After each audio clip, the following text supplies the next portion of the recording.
kita sayang sama anak, kita harus tega. Saya dulu tuh dibilang anak saya yang nomor 1, nomor 2, waktu dia masih muda itu dibilangnya apa? Mama tuh raja tega gitu. Kenapa?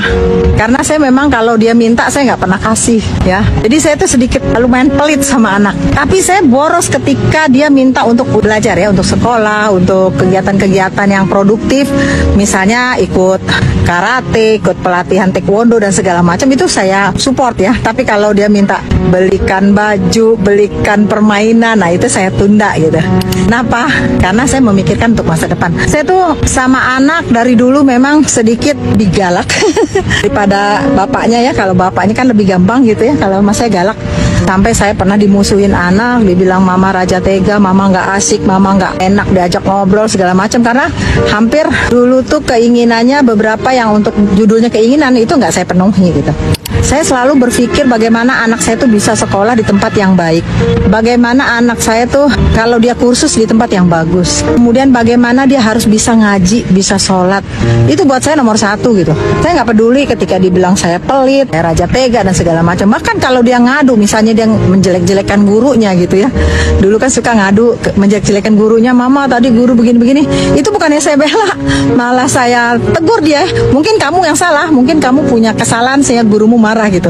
Jadi memang apa yang disampaikan anak nggak harus dipercaya semuanya, karena bisa jadi anak mencari pembenaran kan.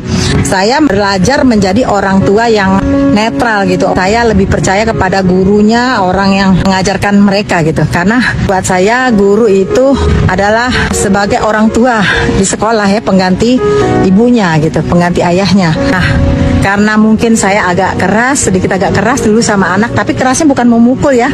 Keras dalam arti menghambat semua keinginannya gitu. Tidak semua keinginannya saya penuhi langsung. Jadi kalau dia ingin sesuatu, saya tunda dulu. Saya tunda beberapa hari. Kalau memang kelihatannya harus dibelikan atau harus dipenuhi keinginannya, baru saya penuhi. Supaya apa? Ya supaya mereka belajar bertanggung jawab. Supaya mereka belajar menghargai uang. Jadi anak yang tidak boros dan segala macam ya. Memang ini yang membuat orang tua sekarang kan sayang kebablasan sama anak. Memberikan kasih sayang berlebihan, memanjakan, bahkan ada yang sampai hutang-hutang untuk memenuhi keinginan anak. Anak minta iPhone, dibelikan sampai hutang-hutang. Anak minta dibelikan Honda, dibelikan sampai hutang-hutang. Kalau saya kebalikannya, saya bahkan ketika saya juga sebetulnya mampu membelikannya, tapi saya nggak mau. Saya biarkan mereka belajar susah gitu. Kenapa? Karena mereka harus belajar. Kita kan nggak lama jadi orang tua.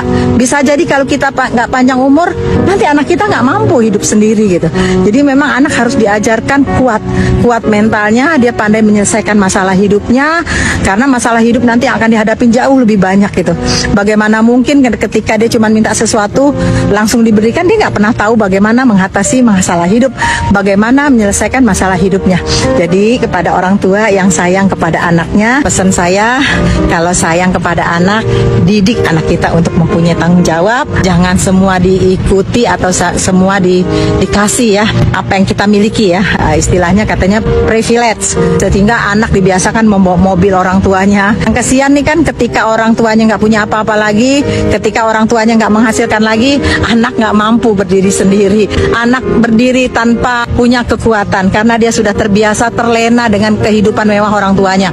Jadi mungkin bisa jadi pelajaran ya buat ibu-ibu yang lain, bahwa kalau sayang anak, kata orang Minang, dipatangi. Dipatangi itu maksudnya ditangisin, untuk dia lebih kuat, untuk dia lebih bertanggung jawab, untuk dia mempunyai harga diri, untuk dia bisa membela keluarganya, membela anaknya, bukan menjadi pribadi yang cengeng, yang cuma misalnya minta kepada orang tua, yang mentalnya tempe, ketika punya masalah langsung down, nggak bisa apa-apa. Aduh, kasihan ya. Jadi betul lah, kalau kita dulu di kampung ya, saya karena orang Minang, anak itu kalau merantau diajak susah, memang nggak diajar senang-senang, suruh belajar susah dulu begitu. Supaya apa? Supaya kuat. Begitu ya, semoga bermanfaat. Yuk tebar kebaikan.